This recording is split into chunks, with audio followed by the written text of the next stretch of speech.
పావంగా నీటి మడుగుల్లో కాగితం పడువేసినాను అష్టచెమ్మ కోతి కొమ్మ కబడ్డీ సిర్రెగోనేలాడినాను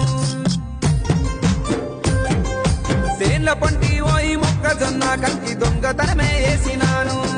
సింత సిగురు దెంపి ఒట్టి సాపల కూర ఊరించి నేను తిన్నాను ననుగన్న ఊరుకు నా పల్లెటూరుకు చేతులెత్తి మొక్కుతా ఏనాటి బంధమో నా ఊరితో నేను సగభాగమైపోయినా అప్పులన్నీ కుప్పలాయ